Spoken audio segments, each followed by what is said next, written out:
Yo, diary. I woke up to the sound of God losing his patience. Not the regular Briarcliff playlist of distant screaming and somebody coughing blood into a pillow. This had structure. Boots in the hallway, keys, metal on metal, nuns barking orders. Whole place humming with that extra ugly energy that means somebody upstairs decided we all need to suffer at the same time. The frequency in my skull beat along with it. Low, steady, annoyed. Felt like my brain had its own metronome and the whole asylum marched to it. I sat up on the slab they call a bed, wiped drool off my cheek, and stared at the door. That door stared back. Lock clicked. Here come the stormtroopers in rosaries. 2 guards, 1 nun. Not one of the soft ones either. Sister Agnes, the one who looks like she flosses with barbed wire. She had that tight smile she uses before she ruins somebody's week. Up, she said. Group assembly. Mandatory. When is anything optional in here, sis? I told her. Y'all say mandatory like I got brunch plans downtown. She gave me that look nuns give you when they want to stab you, but their contract says they need an excuse. You will walk, or you will be carried. The frequency pulsed twice, like it found that funny. My head buzzed. The bulb in myself flickered, once, quick. Guard glanced up. Old wiring, Agnes muttered. Sure, old wiring. Or the rapper with the alien Bluetooth in his skull warming up his powers. Pick one.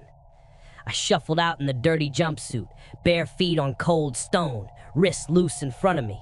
No cuffs yet. They like the illusion of choice. Down the corridor, the usual choir of misery.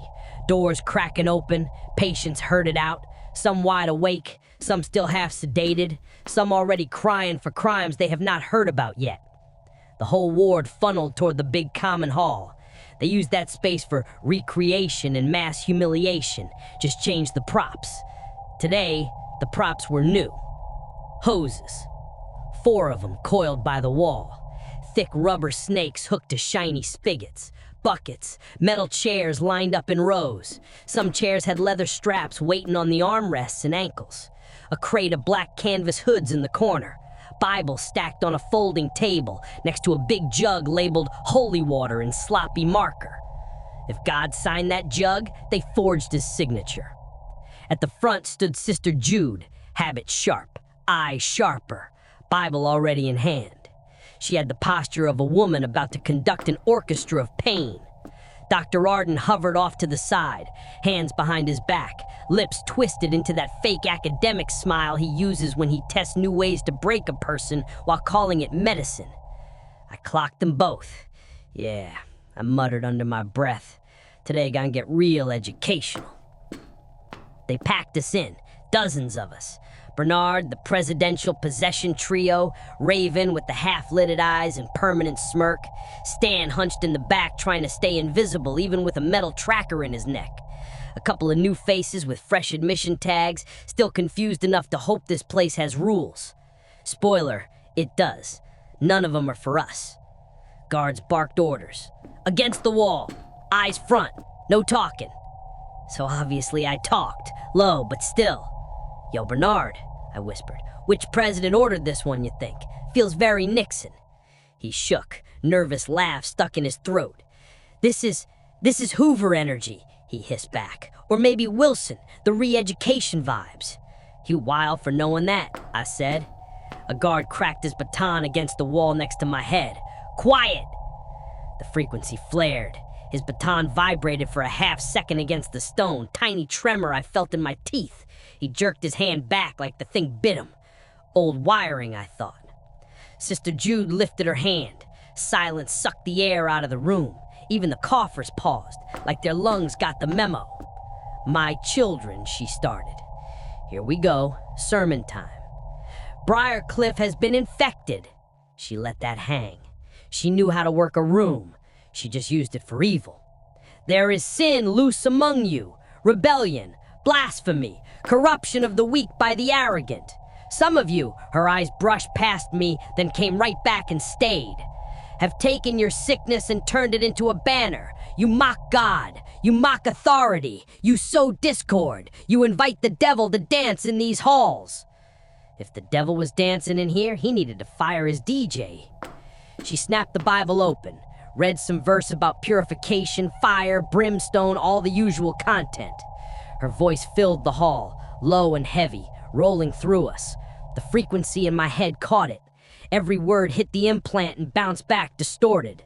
Her God warped into static in my skull. Her salvation broke into syllables, each one scraping down my spine. We will have order, she continued.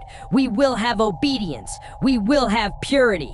Today, Briarcliff is cleansed. Her gaze locked on me. We will have a purge. There it was, title of the episode. Arden stepped forward, that small smile tightening. Some of you have been influenced by an element that encourages defiance, sarcasm, obscene rhymes. His eyes landed on my face as smooth as a knife sliding into a sheath. You hate bars that much, Doc? Damn. A guard elbowed me in the ribs. I folded for a second, breath punched out, then straightened. Sister Jude clapped once. Strip them of their illusions. Begin. The guards moved like they had rehearsed it, because they had. Row by row, they dragged patients to the chairs. Metal screeched, leather straps tightened. People begged, promised, prayed. The usual greatest hits. Then the hoses came on. Ice water fired out full blast, straight into faces, chests, heads. They called it cleansing, a reset, a re-education shower. It was a riot control car wash. Patient after patient choked, sputtered, gasped. Some screamed, some shut down completely. One older woman started chanting Hail Marys until the water drowned the words and left only sound. The frequency inside me hated it. The cold, the screams, the way the metal of the chairs rang when people jerked against the straps. Every impact sent a ripple through the field in my head. You ever been in a room where a speaker hits feedback? That high keen that makes your skull feel thin? Multiply that by 10 and shove it behind your eyes. That was me watching them blast Bernard. They strapped him down, arms spread, still muttering about presidents. Jude nodded. Guard opened the hose. Water slammed into his chest, then climbed to his face. He thrashed. I am the executive branch, he gasped. You cannot treat the office like this. The guard laughed. The water rose. Bernard's words dissolved to choking. The frequency roared. Something snapped in me. I stared at the ceiling light above his chair. Narrow metal frame, cracked glass, buzzing faintly. I focused on the hum in my skull, matched it to the buzz in that fixture, closed the gap in my mind. Buzz, buzz, buzz. I pushed. The bulb flickered, stuttered, flared white for a heartbeat, then dimmed. The guard swore and looked up. Water stream wobbled. He adjusted his grip. Small win. Not enough. Again, Jude said. He will renounce his delusions. He coughed water and air. I resign, he wheezed, from all administrations. Whole room giggled, nervous. Jude glared them quiet. You, she pointed, step forward. Of course. 2 guards peeled me off the wall and marched me to the center. No chair for me yet, just standing there, in front of the whole gallery of soaked souls. Marshall Mathers, Jude said, pronouncing it like a medical condition. You have been a plague here. Your vulgar tongue, your obscene defiance. You mock God. You mock therapy. You encourage performance. Good reviews already. Album not even out yet. Her jaw clenched. Do you find this amusing? A little bit. She turned to the room. This man calls his crimes art. He leads you astray with his rhymes. He has already corrupted several of you with his noise. Raven met my eyes, small grin. She looked proud. Today, Jude on, you will see what happens to those who follow the jester into hell. She nodded to Arden. He stepped close so I could smell formaldehyde and old cigarettes coming off his coat. He smirked. We could do this in my lab, with electrodes, with precision. Sister Jude wanted something more public.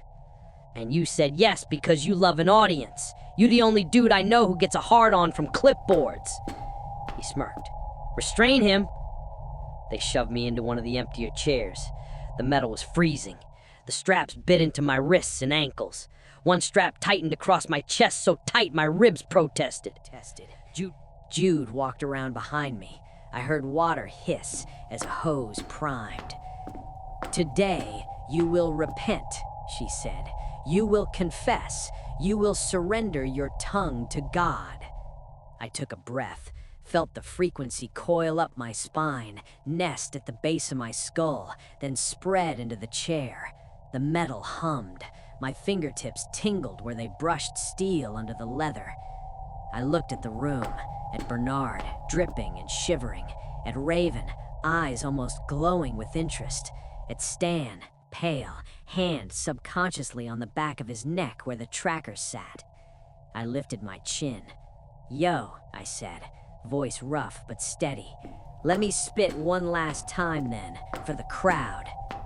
Jude stepped into view, eyes blazing. "You will not rap in my reformatory." Too late. I wake up in a cage, steel frame, no mattress, just rage. Got a nun with a Bible, got a doc with a gauge, trying to hose off my sins like they're dirt on the page, while my brain's tuned in to a cosmic wave. I saw it hit him. Not the words, the rhythm, the way my voice rode the hum of the building. The frequency kicked, sinking with each syllable. I felt it travel into the floor, the pipes, the wires.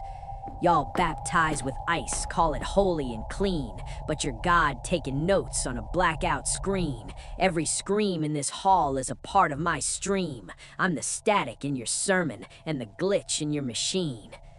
The ceiling lights flickered again. This time, all of them, quick, scattered, then back. Guards stiffened. Arden's eyes widened a fraction. "Enough," Jude snapped. She chopped her hand down. The hose hit. Ice water smashed into my chest, hard enough to feel ribs flex.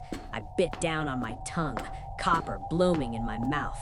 The stream climbed, chest, neck, face. I swallowed a flood, coughed it back up, laughed in between. That laugh came out ugly, half choke, half cackle. They kept it on me. 10 seconds, 20, 30. My skin went numb, my vision blurred. The frequency inside me shrieked. Every drop felt amplified. My ears rang with white noise. Then the implants started doing something new. While the water pounded me, I heard other sounds slide in under it. Voices, not from the room, from the walls, from the past. A man screaming in German, a child crying, Arden giving orders in a younger voice, Catholic Latin chanting, the crack of something wet breaking. I tried to blink them away. They stuck. The water shifted. For a second it felt thicker, almost like blood, then snapped back to normal, ice cold. My hands, trapped in straps, shook. My teeth clenched. I told you, I sputtered, fighting for air. I got a feature with the plumbing. A guard cut the hose. I hung in the straps, gasping, water pouring off me. Jude moved closer, studying my face for cracks. "You will renounce your filth," she said. "Repeat after me. I am sick. I am wrong. I surrender my voice to God." I stared at her through wet lashes, breath sawed in and out of my chest. "Nah," I said. Whole room went quiet on that one syllable. "Nah," I repeated clearer. "I'm sick, sure. Y'all made me, sir, that. Wrong? Maybe. I burned a house down, I get it. My voice, though, that's the only thing in here that still belongs to me. You not getting that." Her face twitched. For a flash, I saw raw fury underneath the nun mask. Then she smiled, small, deadly. "So be it," she said. "If you will not confess with your tongue, we will discipline your body and your senses." She gestured. "Bring the hoods. Bring the white noise." 2 guards dragged forward a cart I had not noticed. On top sat a couple of bulky headphones, a battered reel-to-reel machine, and more of those canvas hoods. My stomach tightened. "Cells," Arden suggested. "Small ones, minimal light, maximal time." Jude shook her head. "Not yet. He wants an audience. We will strip him of that first."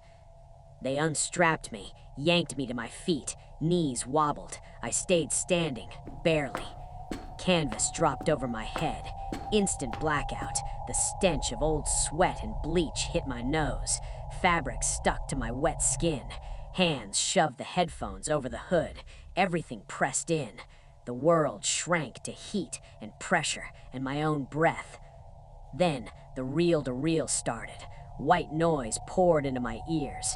Not pure static, more like an ocean of hissing with occasional sharp stabs of high tone, designed to grind down thought. Jude's voice filtered through, distant, distorted. You will sit, you will listen, you will be still, you will learn silence. They pushed me backward into a chair again. Straps tightened. I was locked in a black, screaming world. The frequency inside me pushed back hard. It hated competition. At first, the white noise tried to drown it, wall of hiss, pounding my skull from both sides. Heart raced, breath shortened. Every instinct screamed to tear the hood off, rip the headphones away, run. Could not move, so I did the only thing left. I rapped in my head, bar by bar. I'm in a hood, double layers of cloth. Got a choir of static trying to bite my thoughts off. Got a nun on the mix, got a Nazi knockoff, but my brain got a beat that can't ever get shut off. The frequency caught the rhythm again. A slow pattern formed under the hiss. It rode the static instead of fighting it, turned their white noise into my backing track. Static on top, hum beneath. I leaned into that hum, focused. Underneath the hiss, I started hearing it again. The walls, the pipes, the cables in the ceiling. The entire building had its own noise. Groans, cracks, whispery echoes of footsteps in corridors I was not in. The implant synced with Briarcliff's nervous system. Noise shifted. Every time the reel-to-reel hit a high spike of static, I exhaled and pushed the frequency outward, imagined it traveling from my skull into the headphones, down the wires, into the machine, along the power lines. I felt something answer. Far away, a light popped, quick, sharp. The faint echo came back through the wiring, right into my bones. Somebody shouted in the hall. I smiled under the hood. They kept me like that for a long time. Minutes, hours, no way to tell. Time in that hood dissolved. Just breath in and out, pulse in my ears, hiss on loop, hum in my skull. Sometimes voices slipped through the static. Blasphemer, that was Jude. Fascinating conductivity. Arden. Yo, Slim, you hearing this too? That one was not either of them. That one was Stan. Except Stan was not in my headphones. His voice came in as a tiny buzz at the base of my skull. I almost jerked in the chair. Stan again, more distinct. If you can hear me, do something with the lights, man. Give me a sign so I know I didn't finally crack. I breathed, focused, found the corridor near his ward in the web of current. Small string of bulbs, old, cheap, easy to bully. I tapped the frequency once, twice, 3 times in a row. Far off, muffled through walls and waterlogged hood, I heard a faint cheer. Okay, Stan's voice buzzed. That's you, good. So we really got space Wi-Fi now. Great. Raven cut in, the way her voice always sounded half amused, half bored. Told you he was doing something to the air, baby. You never listen. Static swallowed them again. Came back. We got a problem, Stan said. Jude talking about a deep cleanse, not just hoses. She wants cells, real ones. The floor they keep for the hopeless cases. No light, no visitors, no sound. If she puts you down there, I cannot reach you. The signal don't travel that deep. The hum twitched. That sounded like a challenge. Watch me, I thought at them. Not using words, just a push of feeling. Defiance, fire, a picture in my head of a door bending. They felt something. I heard Raven laugh. Okay, sinner, you do your thing. The reel-to-reel finally shut off. Static cut. The sudden silence felt heavier than the noise. Hands pulled the headphones off. The hood followed a second later. Light stabbed my eyes. I squinted, blinking away tears. The hall came back into focus. The re-education had already moved on. Some patients slumped in chairs, passed out, or just empty. Some crying quietly, some staring at nothing. Jude looked tired, not physically, spiritually. Her righteous fury had eaten a big chunk of her and was still hungry. Arden looked irritated and intrigued at the same time. "How long?" I croaked. "Long enough," she said, "and yet you still smirk." I tried to check. Apparently I was. Lips pulled up at one corner. Couldn't help it. The hum kept poking my facial nerves. "You did not break," she said. "You are a corrupting influence. You infect others." Raven gave me a small, two-fingered salute, like guilty. "This ward will not recover while you remain among them," she went on. "You want to perform. You want an audience. You will not have one." She nodded to the guards. "Solitary, deep wing." Arden raised a brow. "That level is not approved for." She cut him off with one look. "God approves. That is all I need." He adjusted his glasses. "Very well," he said. "If you insist on wasting such an interesting specimen in a hole, that is your prerogative." Specimen. Guards unstrapped me. My legs almost failed, but pride kept them locked. They gripped my arms hard enough to bruise and started walking me out. As we passed the rows of patients, Lana Winters suddenly appeared near the doorway, notebook in hand, eyes sharp. She had that thin, hungry reporter face, always looking for a headline in someone else's trauma. Her gaze met mine. For a second, just a second, the frequency bridged us. She flinched. I saw it. In that moment, I sent her an image. Not words, not even a full picture, just a flash, a hidden corridor, a locked gate, the outline of the deep wing, the word buried, scratched into stone. She gasped softly, hand tightening on her notebook. I saw her brain light up behind her eyes. Good. One more person looking for the basement. Then the guards yanked me past. The hall swallowed her. We went down. Past the regular cells, past the treatment rooms with their restraints and machines, past the chapel, past Arden's lab door with its faint chemical stink leaking out. A heavy iron gate waited at the end of a narrow corridor. Guard fumbled with a ring of keys until one turned with a loud, echoing click. Beyond the gate, the stairs, stone steps dropping into darker stone.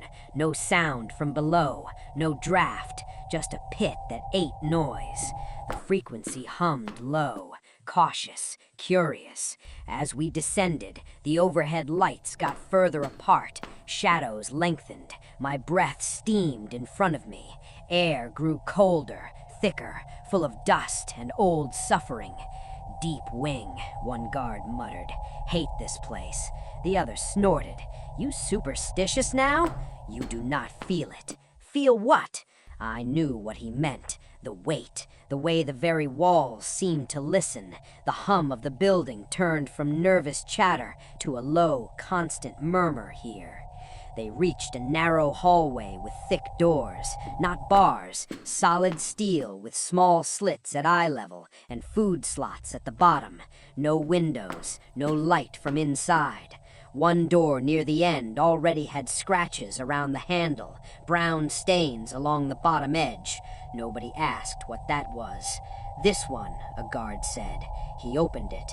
Inside, stone cell about 6 feet long, maybe 4 wide, slab on the floor pretending to be a bed, bucket, one bare bulb in a cage on the ceiling, no window, air tasted stale.